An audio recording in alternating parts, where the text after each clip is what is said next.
Welcome back! My name is Baller Scuba. This is Video Games Over Time. We are still in 1984.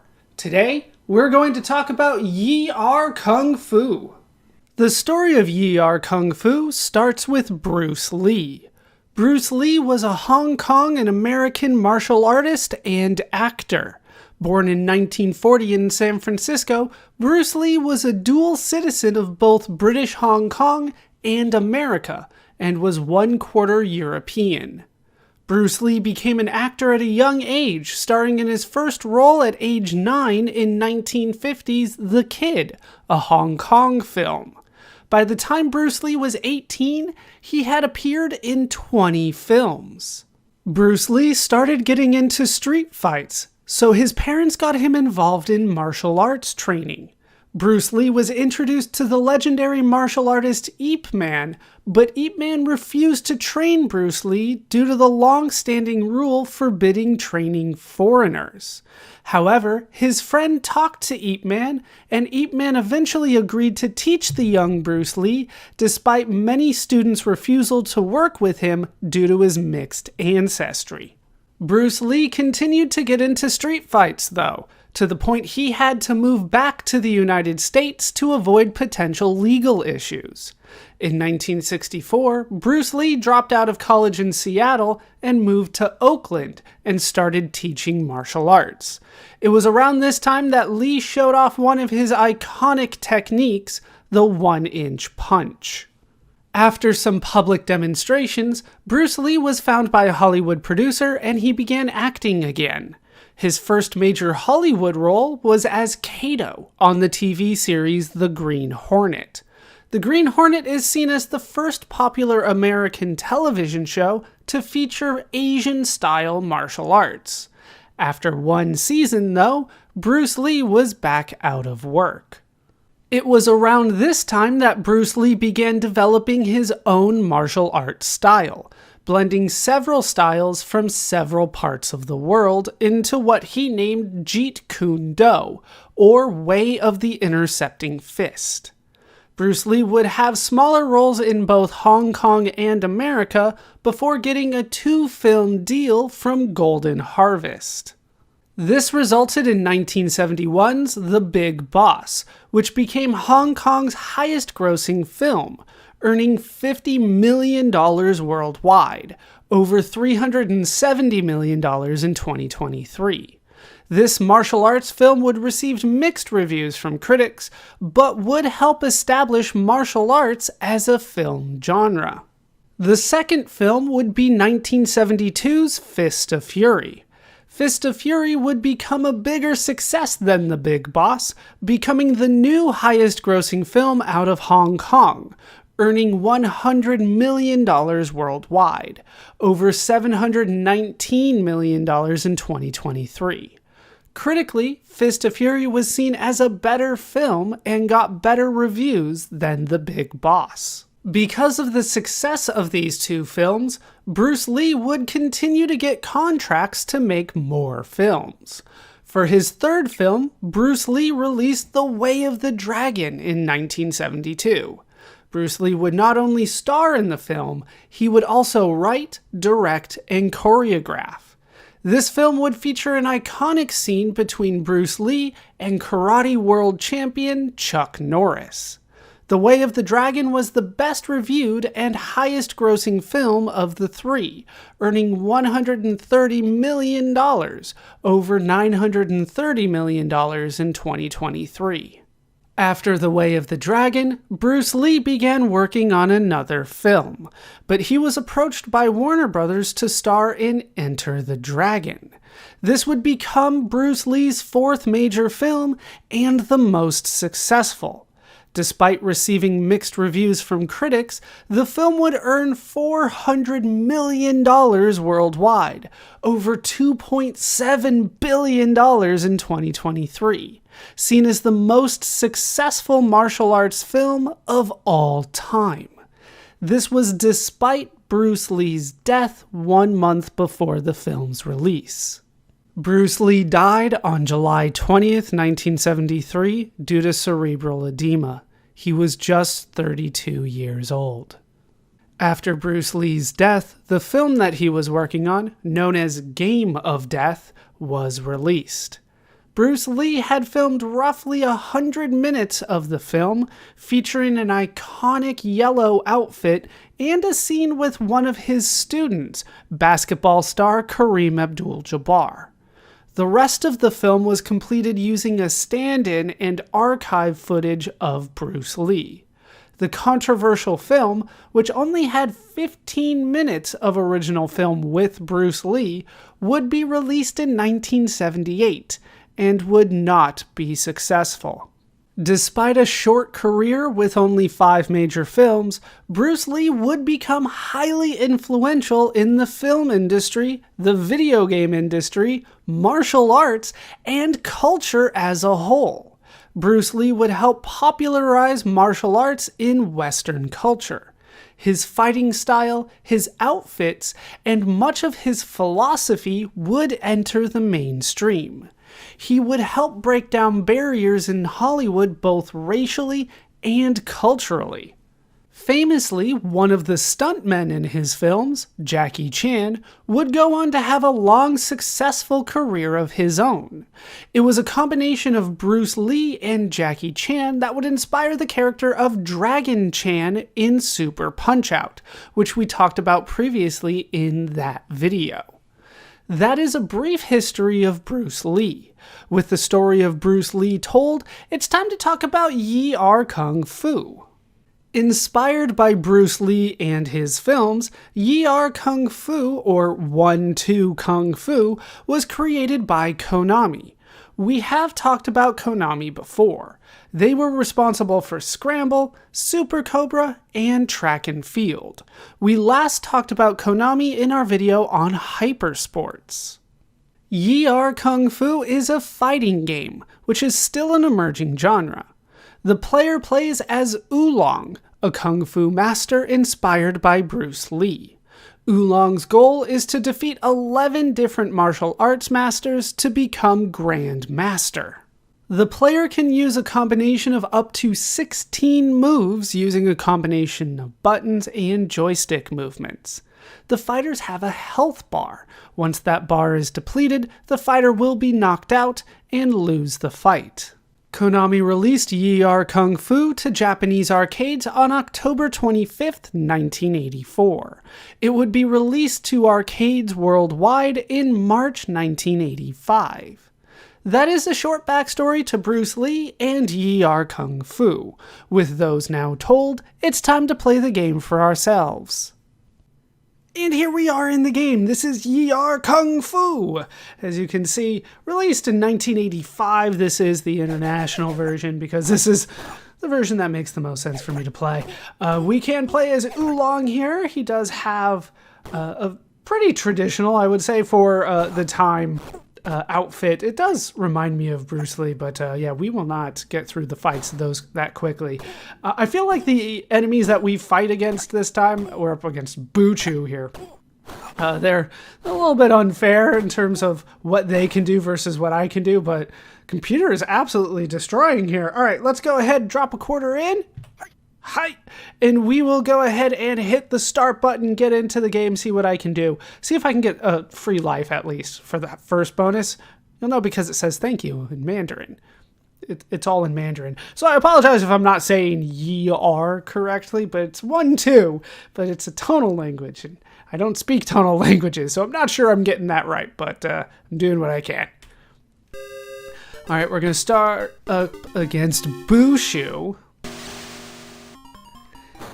Alright, so I can jump. How did I miss him? Wait, he hit me? That's not... Yeah, when it's red, that means I hit him. When it's kind of grayish or blue, that's when he hits me. There we go. I was about to say, I should be able to beat Bushu. Alright, now we're up against Star. Star has a couple other techniques that I think are a little unfair. That in particular. Throws ninja stars at me.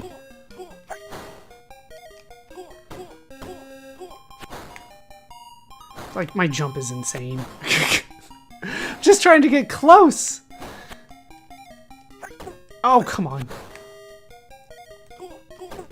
How did... No. Alright, I got in there. Come on. Alright, I think I can do a small jump like that, yeah. Alright. Almost ready for the next life. Now we're up against Nuncha. Now, when I was practicing, I couldn't get past Nuncha. Because he's got nunchucks, which means he's got a longer range than I do. Yeah, look at that range. How did I miss there? How am I missing all of these? Ugh. Yeah, like, he's just got a longer range. Come on. No. And I can't get in there. And down I go, but I did get the life. It said shay shay. Or shay shay. I've been taught a couple times. It's a little different each time, but let's go with that. It means thank you.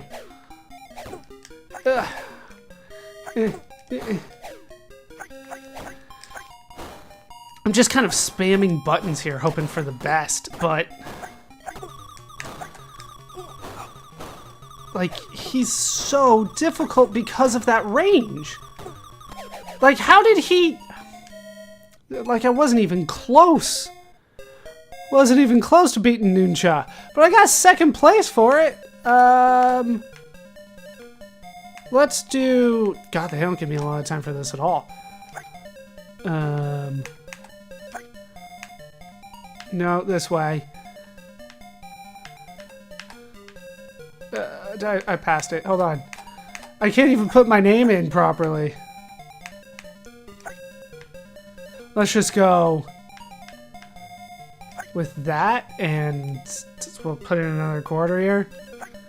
Can I? But they won't let me stop. That's.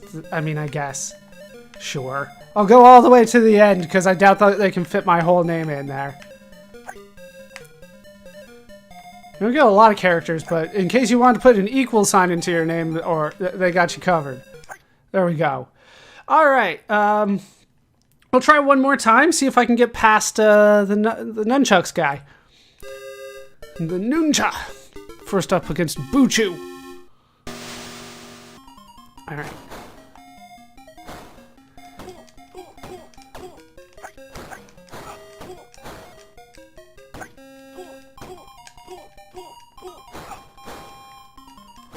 Come on, come on. Oh, I was so close. There we go. I did get hit twice. But otherwise I did alright. Now we're up against Star again. Once again though, like, they can dive all the way across the screen, throw stars at me. That's just not fair. The hit detection's also a little strange. Yeah. Come on. I can't really tell when I'm going to land a hit and when I'm not. I just kind of hope for the best. Like, ugh. Come on, I hit the jump like 3 times. There we go, shish. And now we're up against Nuncha. Nuncha is like a huge step up in difficulty for me. How is that not hitting him? But yeah.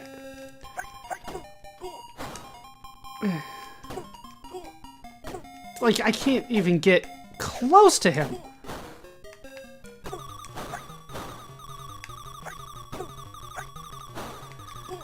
Yeah, they're not even... I got hit because I kicked him. Like... That is awful. I got the high score, though. Like, that's something. But, yeah, Nuncha is difficult. And I didn't have time to really talk about some of the other characters, but, you know, there are a lot. Come on, get over there. Oh, oh, how did all of that miss?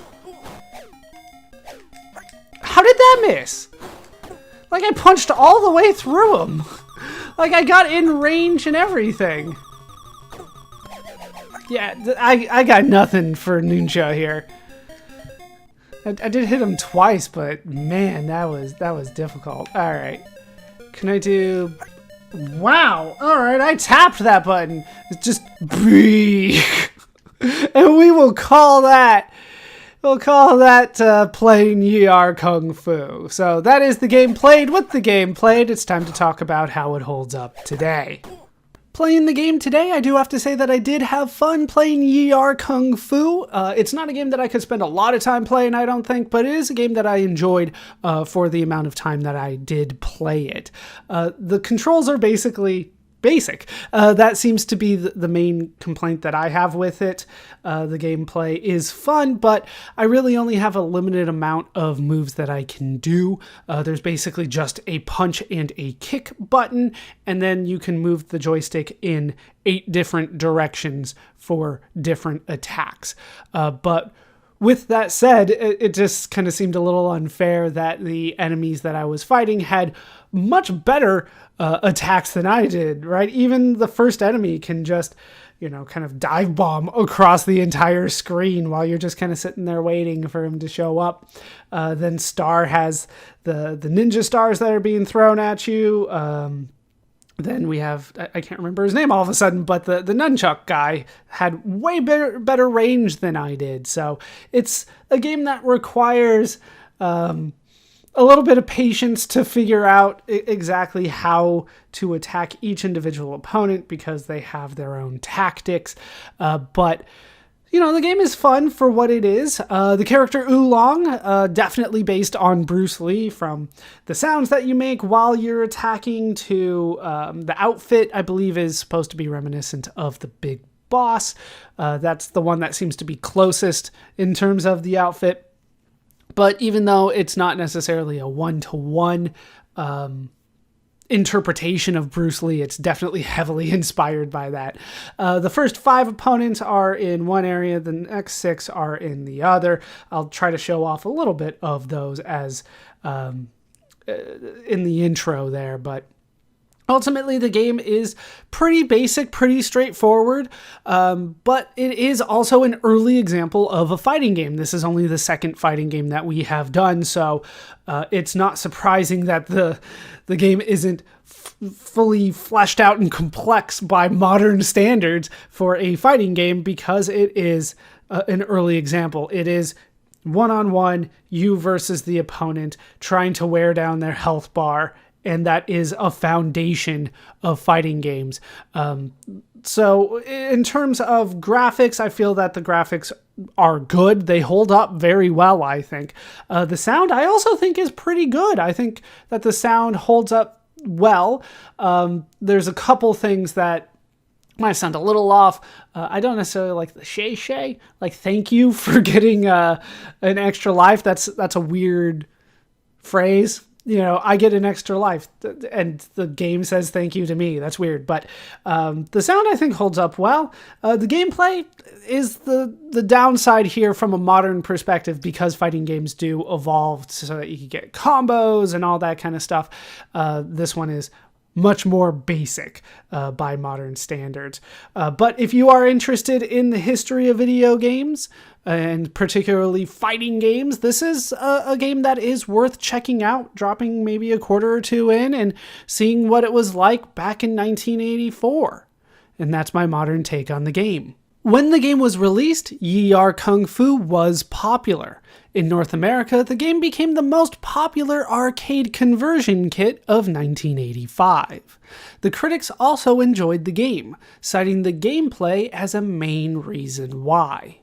Yi Kung Fu would be popular enough to receive a sequel and several ports.